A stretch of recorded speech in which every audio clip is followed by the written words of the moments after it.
Hi everyone, welcome.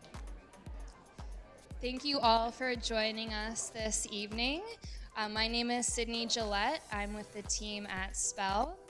We are the fastest and most efficient way to manage your machine learning projects. So we are a platform for machine learning and data science teams. We provide the tools and infrastructure to prepare, train, deploy, and manage machine learning and deep learning models. If you're interested in learning more, you can connect with us via email. We're at contact@spell.run. We are on social media, so give us a follow there. And we also have a newsletter. You can sign up for that on our website at spell.run as well. And I also want to take a minute to thank everyone who made this event possible. Thank you to Two Sigma for hosting us here. To our panelists, we're really excited to hear how you are paving the way for AI in your industry, and to Mark for mediating this for us. We do have one quick update. Unfortunately, Yanji from Etsy had a delayed flight, so he wasn't able to make it, but we are going to have a great talk, and thank you everyone for joining us here tonight.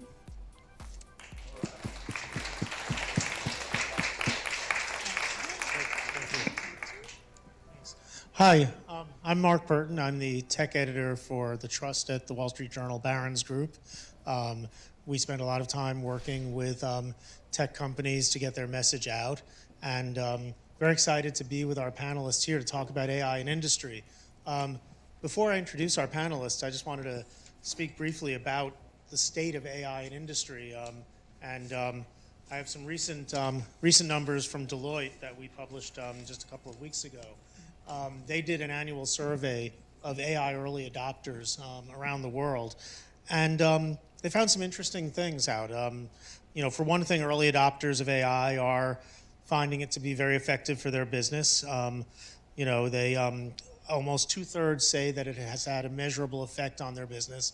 And by early adopters, they're referring to companies that are actually using AI, have deployed it, or at least doing advanced prototyping.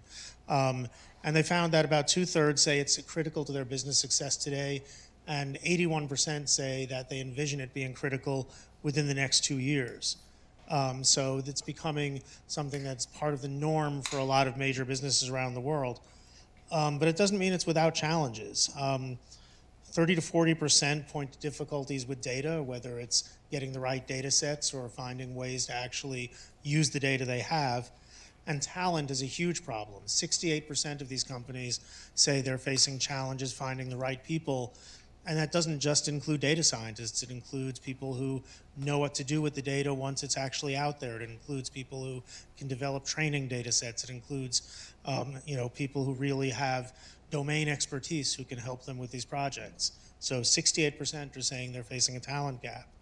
And then there are other challenges. 43% say that they see AI as having some major risks, and those include cybersecurity risks, making the wrong decisions based on AI recommendations, and bias. And I think that's one of the things that's come up a lot recently, where people are getting more and more aware of the issues of algorithmic bias. But 57% of them see AI becoming a major part of their company and transforming their business in the next couple of years. So that's just a very broad overview of sort of what industry leaders have recently said about AI. But I think it's more important to hear what the people in this room have to say, because they're living it every day. So I'd like to introduce our panelists. I think you can see everybody's names. But I'll give each person a couple of seconds to introduce themselves, and then we can launch into our questions. So why don't we just start immediately to my right is Alex Poon. Hi, Alex Poon. Alex Poon from my Chris. Hi. Okay, there we go.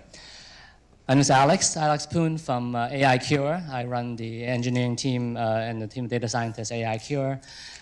We are a health tech company making drug development and clinical trials better. We have a mobile application where you record yourself while you take drugs, take the drugs that you're prescribed to. And with that, we monitor your health outcome, making sure that you're adhering to the protocol of the clinical trial, making sure that, so by using our solutions, pharmaceutical company can shorten the length of the trials and get drugs out to patients a lot faster. Before that, I founded and ran the tech and product team at a company called X.AI. And then before that, I founded a company called Visual Revenue. Next is Boris Daskalov, who is the Director of Engineering at HyperScience. Hi, my name is Boris. I run a machine learning team in HyperScience, where we are using AI and machine learning to help some of the largest insurance, finance, and government organizations in the world to automate their data entry. Next is Bonnie Ray, the VP of Data Science at Talkspace. Hi, I'm Bonnie. I run data science at Talkspace, and Talkspace provides a platform that makes mental health care affordable and accessible for all via asynchronous text-based and video and audio messaging-based therapy. That's something that's very close to my heart, being able to provide mental health care to everyone who needs it without necessarily having a stigma around it, and making it affordable and convenient. Before my time at Talkspace, I was at IBM Research for a number of years, and before that, I was an academic before I saw the light and decided to do something that potentially had a larger impact on the world. And finally, we have Serkan Pianino, the CEO and founder of Spell. Yeah, I'm Serkan. I spent about 10 years at Facebook and did a number of things, including starting the office here in New York and co-founding Facebook AI Research. And I started Spell a couple years ago with the aim of taking some of the tools that we had seen be really successful in taking AI from research and making it into products that people use at Facebook, and giving those to companies large and small that want to make use of them. Great, thanks. So I'd like to start with sort of a question that I think is relevant to a lot of you, especially since you're all with sort of startups or companies that are along that route. What does it take, as someone who is focused on AI, on data science, to set the vision for that within the company and sort of articulate that, make sure that the people who are part of the broader business adhere to that vision, but also how you can sort of turn that vision into a broader reality and have it become part of the lifeblood of the company. And obviously some of your companies are very much AI focused, some of them are not, so I think there's interesting diversity potentially of perspectives here. I don't know if Serkan would... Yeah, we get this question a lot. I have sort of two decks when I sit down with a company. One deck is about what Spell does, and another deck is about what you can do with AI. And so a lot of times when we talk to executives, the first step is really giving them a framework for understanding what is possible and what is possible that they didn't, maybe wasn't possible 5 years ago. And that forms the basis for imagining and setting context and setting the guidelines around what a project based on AI might look like. And that avoids what I think is a very dangerous thing, which is very misset expectations. Sort of these days, anything you can imagine that a computer might be able to do might get called AI, and that's unfortunately not quite possible yet. So really, we see our goal as education as much as providing tools. Sure, and I think that's something that a lot of, I see nodding heads about the sort of misconceptions and addressing those both with potential customers and even within your own company. I see. Do you have any to share on this? So I think for Talkspace, we talk a lot about how AI can augment and serve as an aid to providers who have a number of years of training in providing mental health care. And we try to avoid putting out a vision of AI is going to provide you a therapist bot. Also trying to tie our goals for AI directly to the goals of the business. So for example, if one of the goals of the business is to help make our therapists more efficient so that they can treat more clients but maintain their level of effectiveness, what kinds of machine learning tools could help them in that goal? So always trying to tie what we want to do with AI to what the ultimate business goals are. I'm curious, so you're dealing with mental health practitioners. Are they generally sort of receptive and see the value of AI to help them with their workload or with patients? They want to have some understanding of, if AI is providing some suggestions or recommendations, they don't want to necessarily accept that on blind faith. I think it's similar to what has happened with AI in the medical space, in the physical health space, that there was a lot of reluctance at first, I think, for physicians to use AI tools because we've been through, I don't know how many years of training. We know better. So you have to help them understand the motivation and prove that you are being helpful. Makes sense. Yeah, Boris or Alex, do you have any similar sort of war stories? Yeah, so I think at the end of the day, it comes down to aligning product and the company to what we're doing, right? Like AI, like any other technology, is a tool to help serve your customers and clients. That for AIQ particularly, so we set out the mission to make clinical trial drug development better, right? That we might not end up using AI to achieve that goal, but oftentimes we end up leveraging that and that being the right tool for that particular task, right? And that task evolves. So for example, we were mostly using the tool to analyze as you're taking the pill, making sure you're taking it right, you're the right person, and so on. But as we start to analyze some of the outliers, we realize a not so significant portion of the population pretend to take pills.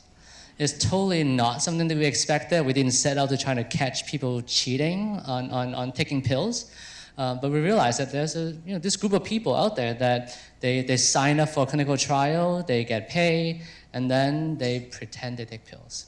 And they do all kinds of really random things to pretend to take pills. They're trying to like spit it back out into the cup. They thought the camera is not looking anymore, so to take it back out.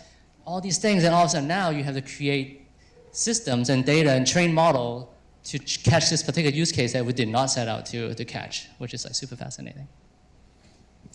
That is fascinating. I think we could probably spend a lot more time talking about that, and we will, I think, come back to some of that with some of the next questions. I'm not sure, Boris, if you had any thoughts about sort of just this general sort of... Yeah, actually. So for us, AI is like what we use AI for is essentially automating business processes. So we're not allowing our customers to do anything they weren't doing before, but we allow them to do it like better, cheaper, and faster. So the way it operates is like we get an existing process, we reshape it in a way where we can integrate AI, and then we start continuously pushing for more and more automation. So that's the general pattern. So it's kind of a very smooth transition to AI. Wanted to sort of turn to one of the sort of thoughts that came up when I was just talking about sort of some of the industry challenges, which is building the right team. I don't know if all of you are directly involved with building teams, but I've heard this not just from this recent Deloitte data, but elsewhere that there's something like 500,000 IT jobs unfilled in the U.S. at any given moment. And obviously those aren't all AI or data science jobs, but I'm wondering sort of if any of you sort of have any thoughts on sort of where you think the industry needs to go to sort of help solve this skills crisis, which seems to be something that is not necessarily letting up or getting better. don't know who would like to start. If Bonnie, if you. I can start. So I think, first of all, for the company really needs to make sure that they understand what skills they need for the job. So I know that my data science team includes the entire spectrum of what one might think of as a data scientist. So everyone from analysts who are adept with digging into the data and building reports to data scientists who can build a one-off model to answer a business question, to machine learning engineers who can use the data to develop a product feature. But very often, I think if you aren't clear in your own mind about what's the job that you need done, you end up not hiring the right person, or thinking that you can't find the right person for the job because you're confused about what are the skills that are really needed. Yeah, so I think like one trend that I see is when new technology comes out, it's quite complicated and only subject matter experts can really understand it and use it. And then over time, particularly if there's a large amount of investment, I think that's obviously true in AI, you have tools improving, you have awareness of the sort of basics improving. And with deep learning particularly, which I kind of think of as synonymous with AI, you also have a lot of research that's going back into things that were discovered and understanding more about how they work and sort of standardizing standard techniques. And I think that's happened very quickly. We used to run, there's an online curriculum called Fast AI, which is how a lot of people sort of that know how to code a little bit do their first work in computer vision or natural language. And we used to run a study group actually in this room, this conference room right behind us. And there was one student I remember that was really, really pretty talented, was building a voice recognition system for his sister who was blind to be able to control various devices, and he wanted to be able to give her commands that she could use. And he was helping other people in the study group. He really knew what was going on. We assumed he was pretty advanced. And he told us that before he had started the Fast AI course, he didn't know Python and had taken a Python course to get up to speed on how to write Python. So, so that really sort of drives home to me how quickly, something that was very sophisticated research is now becoming pretty accessible even to people without formal training in programming. And I think that's going to be a big story in the economy at large. Just how much people are, sort of leaving the physical economy and moving more into the data economy, and how quickly somebody can ramp up and do productive work because there's so much opportunity to make an impact with designing systems with machine learning and AI. And do you think, I know that one of the things that you do is you're creating tools to make that process a little simpler. Yeah. Do you see I've spoken to other people, some of the people at AWS who are doing things in that area. Do you see the sort of market sort of for frameworks, tools, just in general ways to make it, I wouldn't say easy, but potentially reduce the learning curve for people who are looking to get into data science, get into AI development from where it was a couple of years ago or even is now?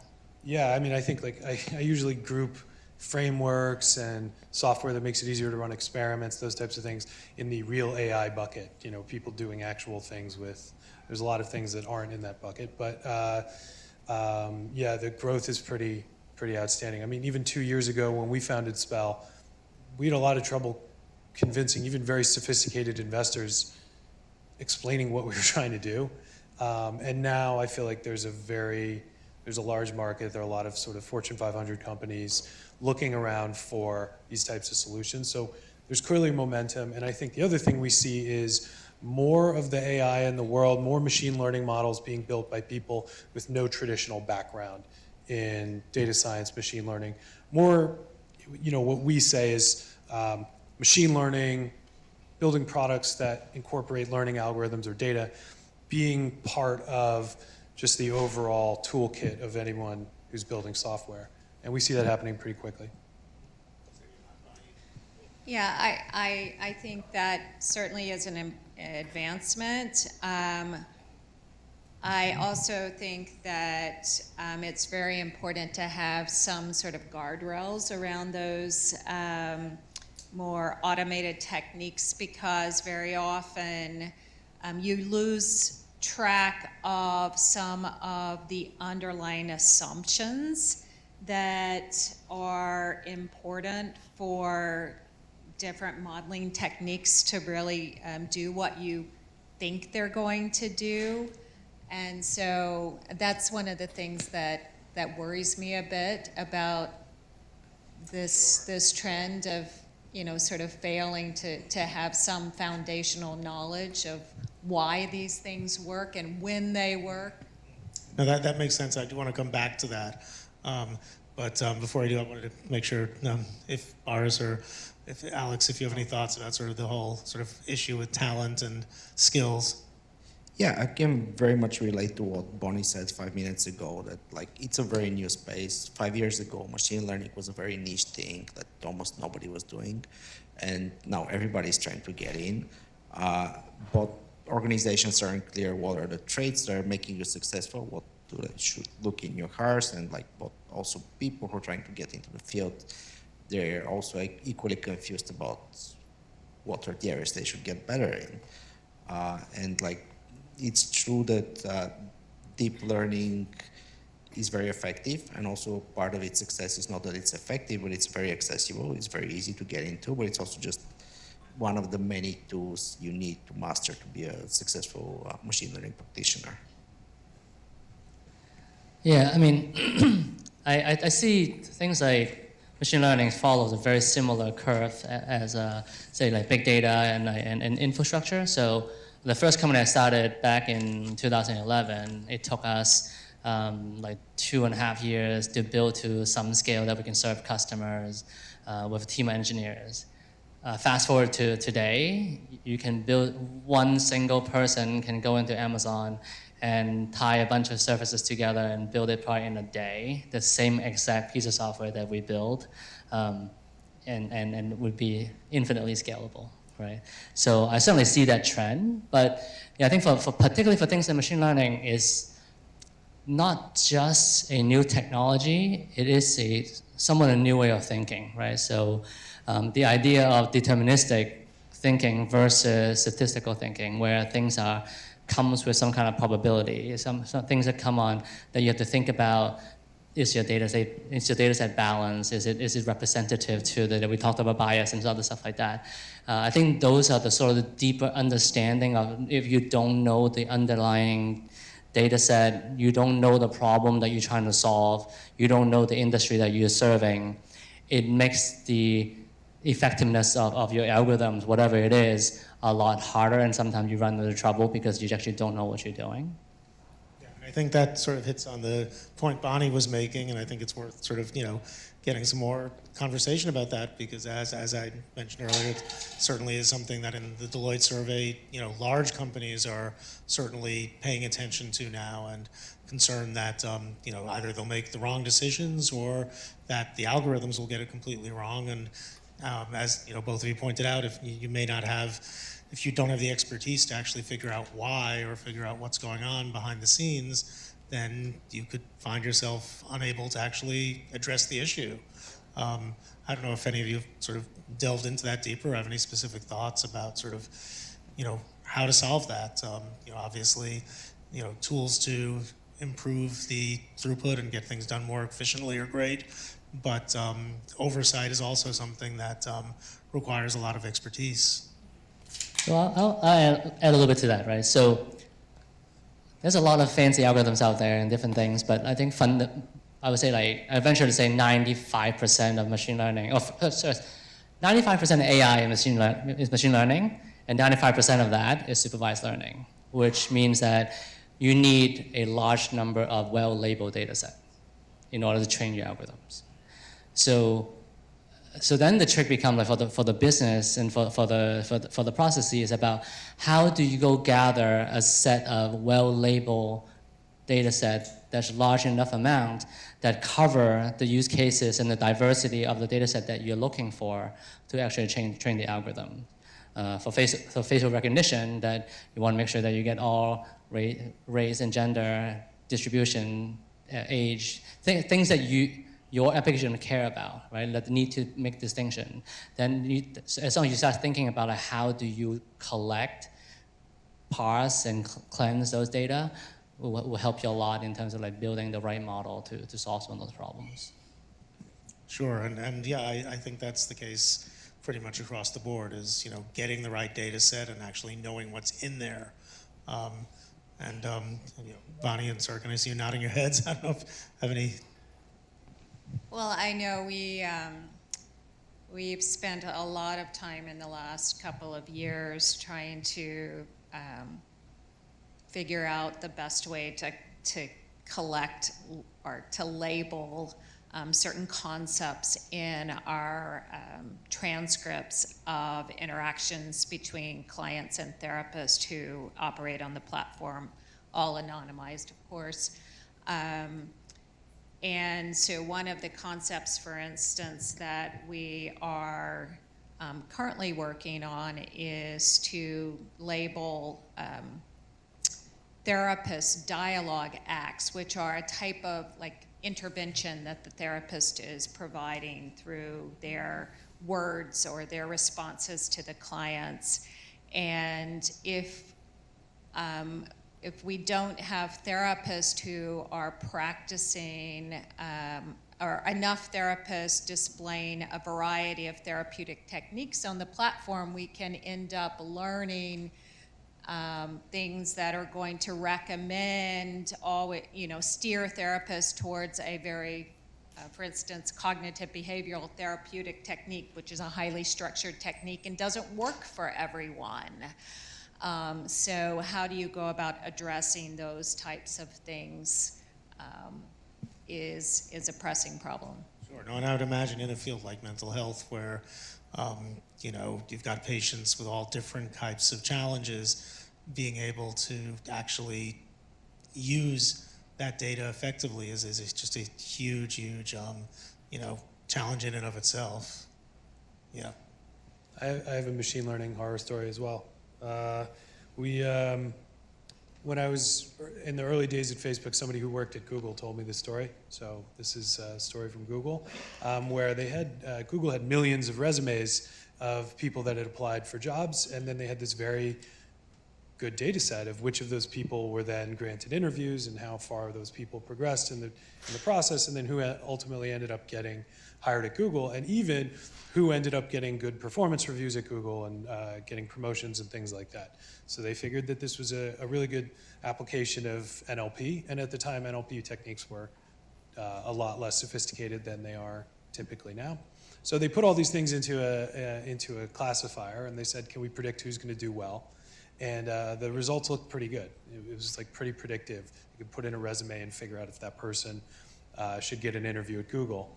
And then they started looking at the sort of factors in the model. And the most negative factor they found was having some sort of professional accreditation. So for some reason, if you are a Linux certified architect or a Microsoft J2ME something, that was very negative for you getting a job at Google. I don't totally understand why. And the number one positive signal for getting a job at Google was having the first name David. That was extremely very. And so I like that story because it's kind of funny, and it is a good segue into talking about bias and how algorithms can exhibit it. And also it's a happy story because it was very easy, given the techniques available at the time, for those people to then look into what their algorithm was doing. And it highlights that step of looking at what you're doing and validating it, being curious about why your algorithm is making the decisions it's making, is just inherent and necessary no matter what technique you're using, no matter what you're building. Yeah, I'm sorry. I can confirm all of that. I was working for Google. My manager was named David. Yeah.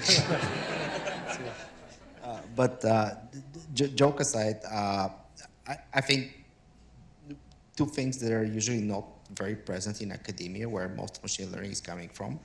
A lot of people there working on essentially machine learning competitions, where you have like a fixed data set and a fixed set of metrics and a fixed definition of the problem. And in practice, all of these things can change. Like you shouldn't pose your problem in a particular way. You should think about your metrics. Metrics are really important to set early in a project to find like the right metrics. Usually they need to be very application specific for it to be successful. And ideally they should be interpretable and like things that you can explain to non-technical people. And the other thing you can actively work on is collecting data sets, which is very hard, but a lot of progress is coming from there. Thinking about our OCR model, we've made so much more progress, like collecting more data rather than like just moving to a more sophisticated algorithm. Yeah, and I think, getting back to sort of the, idea of bias, I think, you made a good point there. But I'm curious in terms of, those of you who are working with sort of large data sets, what kind of, guardrails you've started putting in place and what kind of things you've learned from your own experience in terms of, making sure that you can avoid those kinds of bias, the David bias or whatever other types of bias that can creep in based on, who's gathering the data and how they're gathering it and other things that can cause that. Yeah, I think for us, it's been one of the first pieces of feedback we got when we launched the beta version of our product was, and we launched a metric system so that you can easily see charts of accuracy and loss or any metrics that you define. And one of the first pieces of feedback was we don't have metrics on our models. We have metrics on the entire pipeline. And that was a really important lesson for us. So what we try to emphasize is very quickly being able to go from trained model to then REST API, an interactive sort of interface where you're not done when you're training the model. You're using the model, you're exploring the way it works on different inputs. We're doing a little bit of work in explainability to make that part of the default toolkit as well. But most often what we see is not model, check of performance and then move it into production. We see model and then long list of evaluation criteria, interactive exploration of the model, and then moving it into production. So I love machines. And I think sometimes it's not fair or not very fair to judge machines so much harshly as humans. Humans are biased too, right? So we don't force every human to explain every single action that they perform. But also partially it's because we can't. I think that we have this idea of that like humans are rational, that you can explain every single action, every single decision that you make. You really can't, right? Like you make intuition, you use intuition and you try to think about different things and you make 1,000 decisions a minute, right? But we could sort of query you and figure out like is your decision biased, right? We can check like the data set, like if you're a judge, you send, only one particular race to jail all the time, like that's something that you can prove on the outcome, right? I think we can do the same thing for machines, like that we don't necessarily have to push the machine to explain itself, but as long as we know what type of outcome that we are looking for a balanced outcome. We know a lot of these things that we know what we're looking for, right? So I think it's more about spending the time and effort to look for those things, or even in the design phase to say, we are looking to create an algorithm that with this outcome, yes, optimize, but if it is biased towards a certain set of outcome, we will go back and actually do different things, change the data, change the makeup of the data, change the algorithm. There's many things you can do. And I think more companies are moving in the direction of recognizing that that has to be part of their process. And Bonnie, I'm sorry, you were about to say something? I was going to say that we also have started explicitly trying to incorporate a feedback loop. So if we're using algorithms to make a recommendation to therapists, we are now wanting to capture from them, like, was this helpful? Thumbs up, thumbs down, so that we can feed that back into the algorithms and start to improve and from there. Okay, that sounds really like a logical thing to do, and it actually brings me to sort of one of the things I wanted to ask next, which was how AI is being used to improve the customer experience. And I mean, you all have customers, even if they're not, consumers. And we've all heard sort of the obvious ways that AI is being used for consumer experience, whether it's to serve customized content to people, or to provide chatbots that are more sort of responsive, interactive voice response systems that are more responsive. I'm curious if any of you have any sort of specific thoughts about sort of either the way your companies are using AI to drive a better customer experience, or things that you are working on or would like to see happen. Yeah, so my last company, X.AI, we are a personal assistant that does one thing, which schedules meetings. It schedules meetings over email and have that conversation with you, right? And in that particular product, design and AI actually ties very well together, right? So there's use cases where our AI cannot handle certain things, and we have to actually adjust our use case to see if we can handle it differently. Maybe we, instead of trying to parse your natural language, we give you some choices to take. So almost in a way that you always go back and forth between the machine learning side and then the design. To the point we actually created a new role. We have a dedicated person that we gave the title of an AI designer. And her job was a lot of it thinking about, based on this type of input, this type of context, how would we want the AI to respond?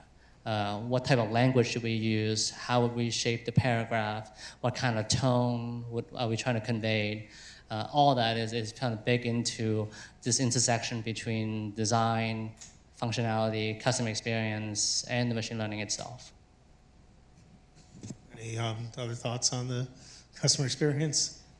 So we have been experimenting with a chatbot to help customers go through an initial intake experience, so not to provide therapy. But there are some more, I'm going to say, administrative tasks that typically happen when someone begins therapy. So there's usually an intake process where they gather some sort of basic medical information and history of the client. So using a chatbot there. And also we have been working on using AI or machine learning to monitor sort of the engagement of the clients with their therapist, so that we can, for instance, suggest perhaps this therapist was not necessarily a good match, you can switch to a new therapist, so to try and maintain customer engagement. That's great. That sounds like a really great use case. Yeah. We improve our customers' experience in very boring ways of just extracting data more accurately and faster, which is still that's important for some of them. Yeah. Yeah. Okay, Sirkin, I'm not sure if you would. I think, yeah, we mostly provide a lot of what our customers are trying to do are create better experiences for their customers, kind of like what Boris said.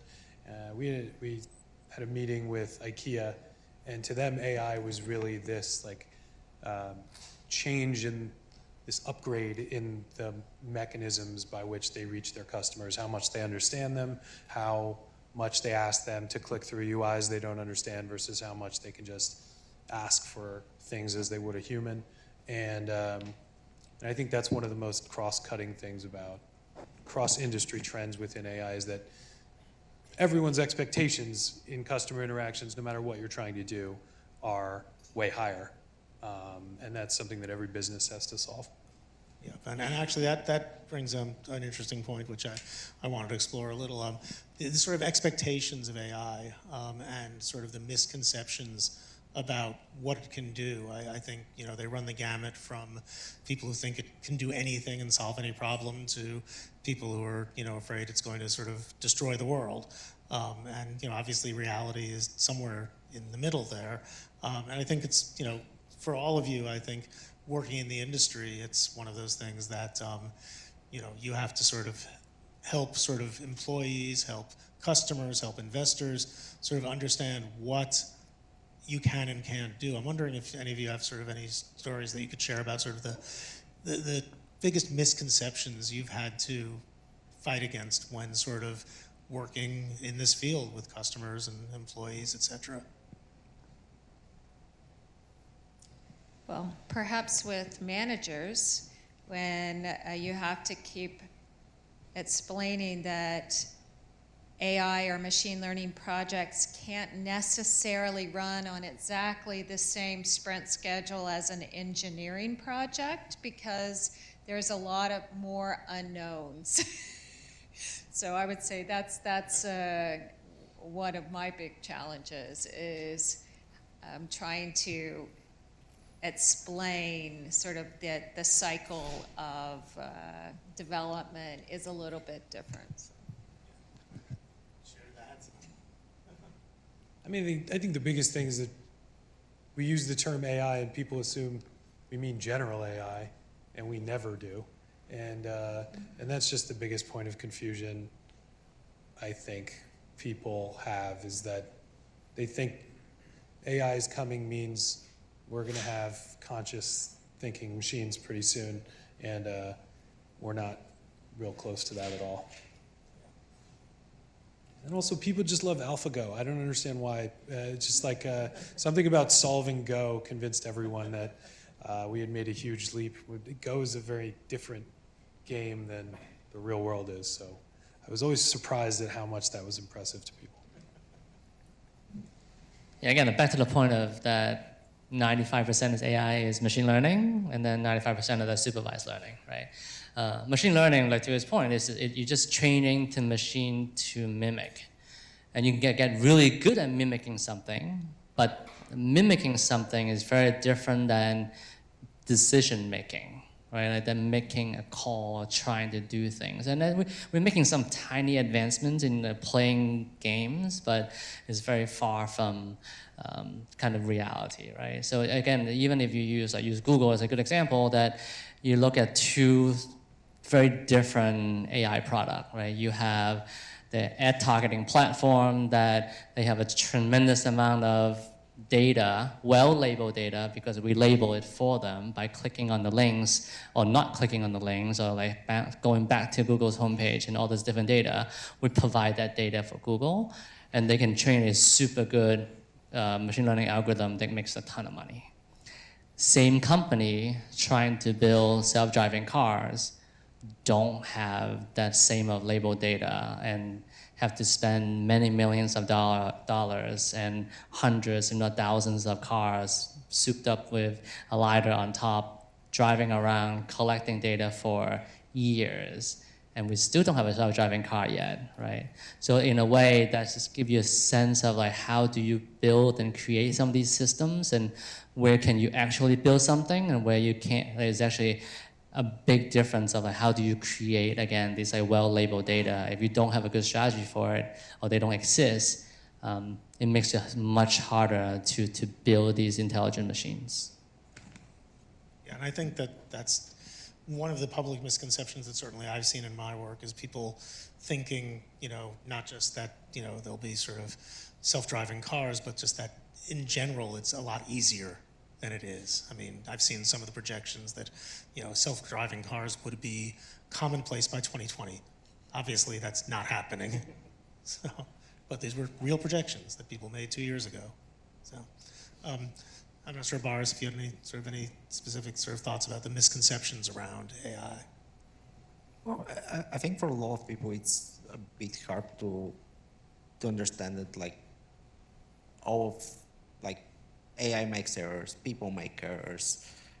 When we build complicated systems that consist of like AI pieces and like human workers involved in them, like everybody makes errors. Like these errors have to be managed in some way.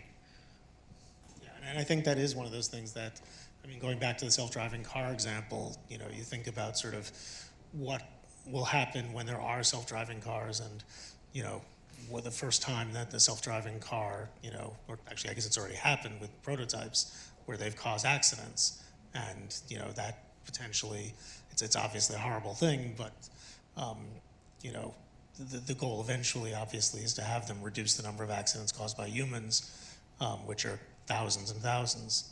So I do think that there needs to be more of an understanding about sort of the capabilities and limitations that a lot of people don't always understand. Yeah. I'd like to make sure we have enough time for questions from the audience, so I can turn it over if anybody has questions. If nobody does, I'll keep going. Yeah, I can share this mic. You got another one? Okay, great. Hi. First of all, thank you for the panel. Great panel. We talked a lot about customer experience, and we also mentioned that people expect AI everywhere now. How do you specifically go about working with your product marketing teams, with your sales teams, to make sure they kind of convey your value prop without like over-promising or going into the buzzword territory?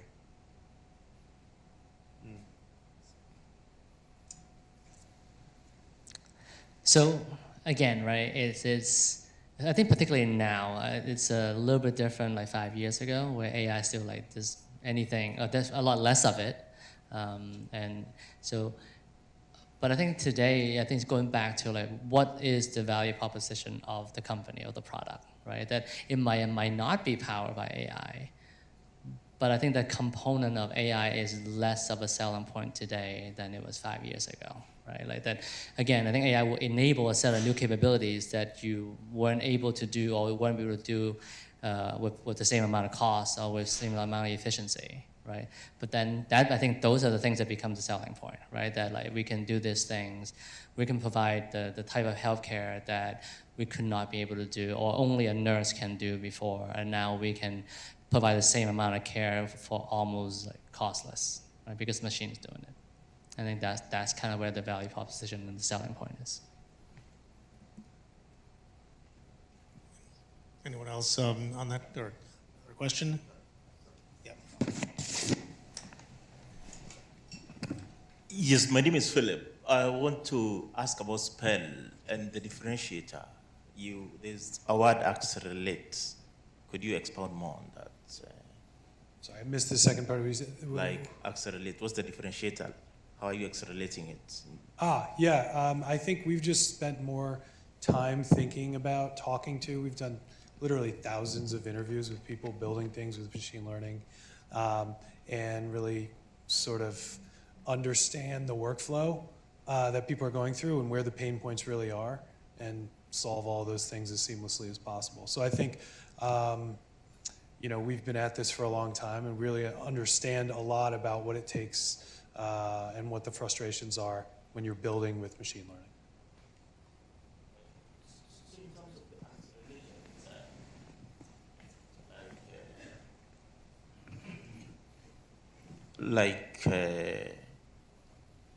How are you enabling the acceleration? Do you cache your own data somewhere, like let's say you're on cloud and... It's more about the humans. So I think you hear this all the time, if you're a software engineer, 80% of your time you don't spend writing code. And it's even more true if you're doing data science or machine learning. 95% of your time is spent doing DevOps or creating a container to serve a model, or trying to write a script to scrape logs for metrics that you need to do some analysis. And I think that's one part of it, is saving that time. But when you have those frictions, there are things you won't even try because they just take too much work. So we talk to a lot of companies that would like to be doing something like hyperparameter optimization, but without building tools to efficiently run 100 experiments and only vary one thing, that gets very cumbersome. And so we think a lot, I mean, I think this is very true with any type of tool. We think about removing all the cognitive overhead. So you ask a question and you get an answer. And when you know that that's a really seamless process, you explore more, you do more things, you're able to operate more efficiently. So I think that's the sort of, particularly in ML, which has changed a lot, and the tools, there haven't really been fantastic tools for deep learning ever.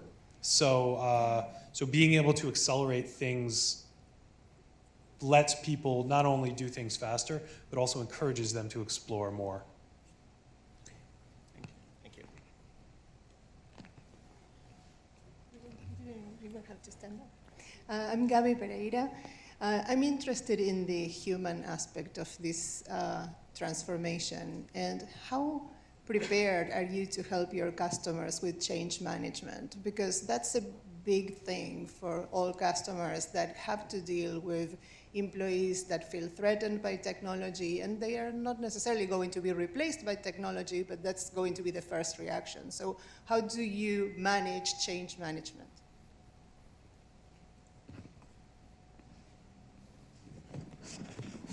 I mean, I can say that in my research on this, you know, a lot of companies are certainly struggling with that, and a lot of it has to do with, you know, being open with their workforces and actually starting to invest in retraining and reskilling. You know, a lot of companies are investing heavily in technology, investing heavily in AI, machine learning, and when it comes to the workforce, there's a lot of work done towards automation, you know, process automation, efficiencies, and a lot of that should be done and is being done. And I think what we're seeing is a lot of companies in tandem with that, if they want to maintain a highly skilled workforce, they do need to invest in all of that reskilling and retraining, and recognizing that there are opportunities to have the workforce focus on things that require more human knowledge, more intuition, things that require the ability to be able to, you know, make decisions that are not always, you know, seemingly logical, but essentially being able to develop the skills that are required for the next century. And it is a challenge for a lot of companies. I think that not all of them are meeting that challenge, but I think that more and more of them are recognizing that. I've seen in some data that companies now see reskilling, re-educating, retraining their workforce as being as critical a priority as finding the right technical skills, because they recognize that you know, the machines are never going to replace their entire workforce, and they've got to make sure they're preparing for the right skills to cooperate and sort of augment what's being done with the machines. I don't know if any of you. I'll add to that. So I think a lot of it has to do with hype, right? Because I think that the one technology that took the most job out of like white collar people, Excel. Right? I think like floors and floors of data entry people no longer work at big companies because now they're just in Excel, right? If we worry about jobs, we should worry about the iPad that sits in restaurants at the airport, right? Like now one person can manage the whole restaurant. So two person, they just deliver you food, right? Like you prefer to order from the iPad. And these are not far-fetched technology, right? These are existing technology in deployment phase, right? And a lot of the concerns and worry in AI is much more about like, well, what if this thing does this thing and then eventually take my job, right? That in a way, even if it's true, is so much further away than some of these additional technology that are there. When I was at X.AI, one of the things that we often talk about is that we don't replace personal assistant, right? First of all, most of our customers who use us don't have an assistant, right? If they're paying whatever, 5 figures, 6 figures to a personal assistant, they're not going to spend $12 on a piece of software to do one of the jobs, right? Most of our customers, actually the ones that they're doing that job, they're doing actually that one task, and we can automate that one task and give you back a few hours. And I think that's true for a lot of AI machine learning system, is that we take away one task, two tasks, right? And the job stays, or like you evolve the job that way, that you now no longer have to do this really boring, repetitive thing, and then now you can actually apply that time in something creative. Another question over here. I have a question about building data science teams. So what I've seen is it's pretty common for data science teams to occupy special class inside of a company. Maybe it's because it's a kind of an undetermined amount of time it will take to complete an item of work, but they don't get held to the same, like, oh, there's a sprint, and then in a week you're going to show me some product that you delivered and you demo that. How do you kind of like take this uncertainty in the work they're doing and like bring it back into the flow of the business to make sure that they're kind of working along the same guidelines and expectations as the rest of the company? That's a really good question. I think that's one of the biggest things we hear from data science managers is I actually don't really know what my team does most of the time. That's kind of scary. It's a difficult job, I think, managing a data science team. I mean, we try to provide, for instance, we have a view where you can see a repository and different commits along the repository and then experimental results. So if you're working on a machine learning project, you can provide some visibility, and as we're contributing more code, as we're iterating, accuracy on this task, for instance, is improving. So I think tools can help a tremendous amount, but I think it's one of the hardest things, even just scoping, making a concrete commitment to deliver a project when that project is, you don't know how much data you're going to need. You don't know how an algorithm's going to perform. It is more uncertain in terms of planning work than traditional engineering is. I would say that also my team is we try to build in, so if we've committed to to deliver a particular feature in one quarter, then we actually build in the exploratory phase in the previous quarter. So we can actually have time to change course if needed. So making sure that you explicitly plan for that more uncertain and exploratory phase. I would also say that a negative result is a result, and don't be afraid to share that. I mean, your team has been working, they've been addressing a business question, and maybe the business question or the answer that they came up with is, from this data, we cannot tell you the answer. That is a valid result. And you need to educate the stakeholders about that, that this can be the answer that comes back.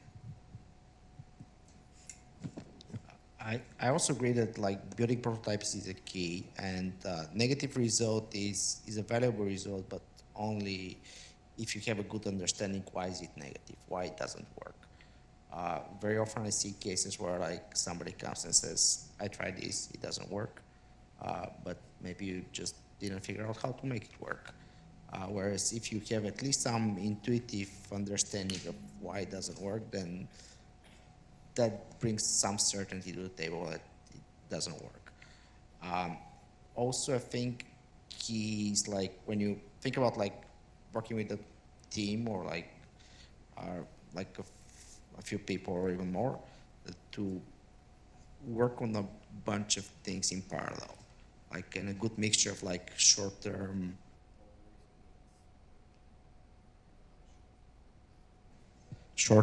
lower risk things and longer-term high risk things, and hoping that at least some of them will pay off.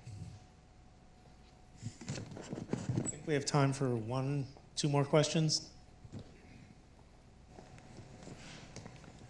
Similar to this is like, how do you manage the balance of sort of the prototyping phase versus the productionizing, right? Because I think when you're working on these problems, if you don't have capabilities in sort of your infrastructure suite, then how do you figure out if it's worth exploring a new paradigm, trying a new data set that maybe you don't have the capabilities yet to like truly put into the production version of your pipeline, and how do you balance that? Like how do you guys think about when it's worth taking the risk to actually try a new data set or a new paradigm?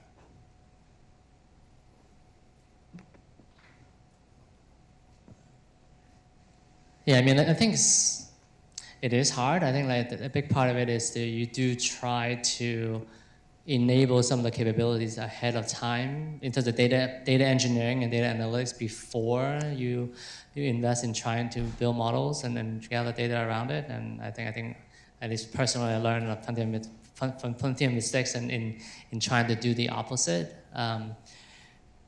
And I think also like it is very much about the goal of the company or the goal of the product too. Like what are the set of capabilities that you are trying to enable, so that like, if you have a strong articulation of what you're really trying to focus, then it is about like, well, how do we enable this capability that when successful unlock this set of like customer value for the company, right? And then that I think will drive a lot of the alignment of like, what should we build first? What type of talent do we need, and then like what type of system infrastructure do we have? I think like very much like traditional engineering is like being able to enable speed of iteration. So it is for data science very similar, right? How can you, if you don't have a lot of the infrastructure, then you're paying for it every single iteration that you're trying.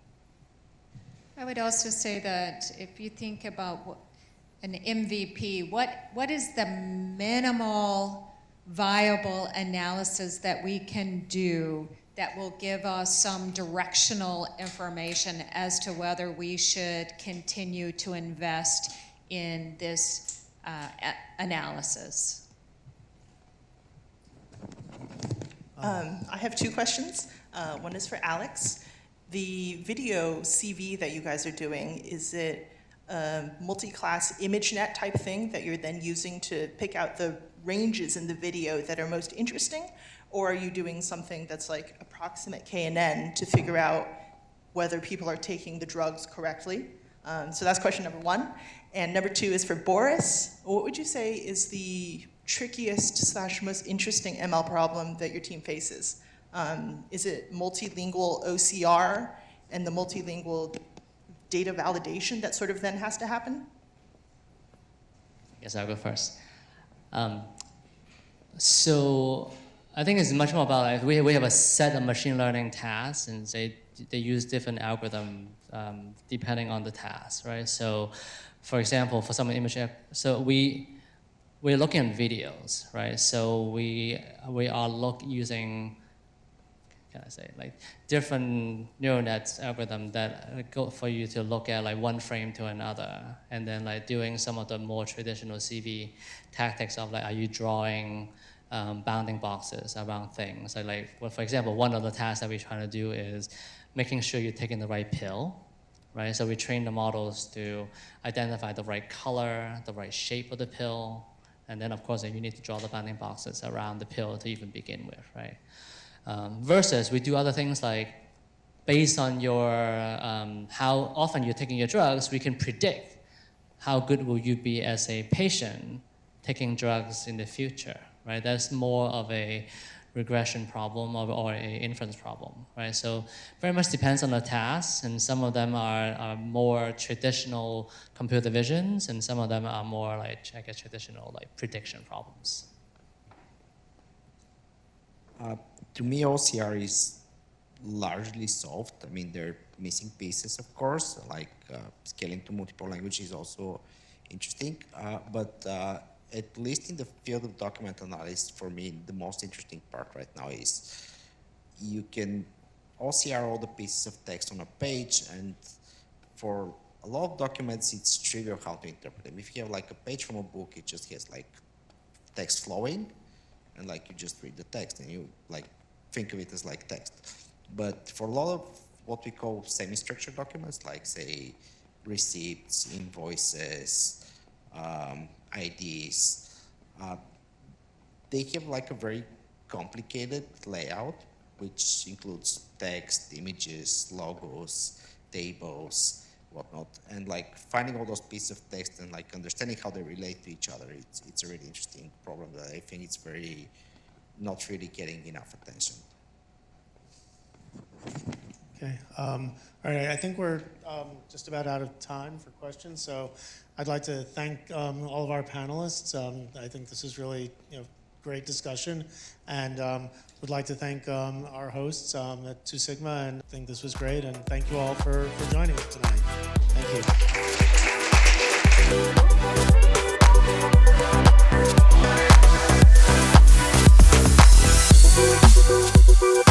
you.